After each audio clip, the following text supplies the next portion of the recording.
Kenya has accused the Independent Electoral and Boundaries Commission IEBC of being used by President William Ruto to postpone the Ol Kalou by-election after allegedly realizing he faces defeat.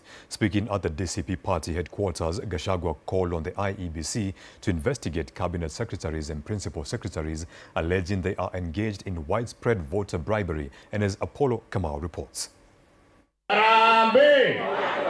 A day after the electoral body IEBC threatened to postpone the Ol Kalou by-election over rising cases of violence and voter bribery, former Deputy President Rigathi Gachagua has accused the commission of being used by President William Ruto. Gachagua alleging that the president's camp has spent billions to bribe voters in the constituency. The chairman of IEBC, Mr. Erastus Ethekon, has remained silent when William Ruto has used over 1 billion Kenya shillings in cash in bribes and put 10 billion shillings of taxpayers' funds through his agents to bribe voters until the election in favor of the UDA candidate. After all these schemes have failed and the government polling machinery have reported that the UDA party candidate is performing dismally, IEBC gets instructions and through their chairman, Mr. Erastus Ethekon, threatens to postpone or cancel the elections. Don't be a crybaby. You are in charge. And the people of Kenya are asking a question. If IEBC is afraid of conducting elections in one constituency because of purported anticipated violence, what if there is violence next year? Will they postpone the general election?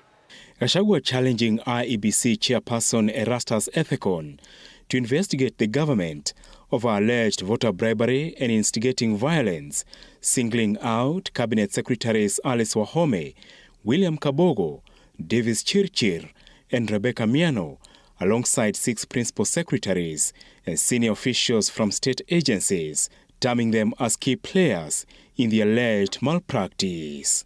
Mwangi Kujori has been calling the presiding officers and threatening them, offering them money to bungle the election. And those who refuse, he is intimidating them. That he has instructions from William Ruto to make sure the election is won.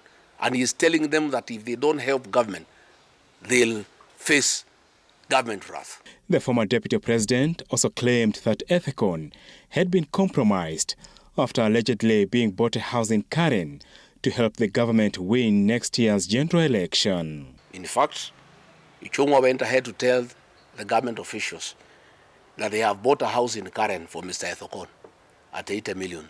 Ethekon did not have a house in Nairobi, he was living in Turkana. I want to challenge the chairman of IEBC to confirm whether he has moved to Karen and how did he purchase this house. He has been in office for a year.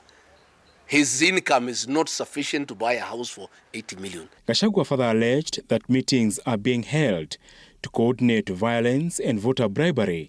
The former deputy naming Mathera MP Eric Wamombi and his wife Murang'a woman representative Betty Maina and former Trade Cabinet Secretary Moses Kuria as among those allegedly involved to plan the violence. As we speak this morning, the Nairobi Sierra team is in a hotel in Ol Kalou under the command of Eric Wamombi and his wife Betty Maina. And this morning, a team of heavily armed officers have left Murang'a to join this team at the request of Betty Maina, headed by Felix Mayu, an officer from Maragua Police Station. At the same time, Kipipiri MP Wanjiku Mohia has been fined 1.5 million shillings by the IEBC for breaching Electoral Code of Conduct over controversial remarks during the ongoing campaigns or risk being barred from participating in elections. Condemns and directs the Honorable Wanjiku Mohia to pay a fine of Kenya shillings 1,500,000 shillings to the Independent Electoral and Boundaries Commission within 72 hours of reading of this judgment. F. Issues a stern warning to the Honorable Wanjiku Mohia that failure to comply with the orders issued herein or any subsequent violation of the Electoral Code of Conduct shall attract further sanctions as are provided for under the Elections Act. Ballot papers for the Ol Kalou by-election arrived Thursday night at Jomo Kenyatta International Airport ahead of next week's mini poll. Ol Kalou, TV 47.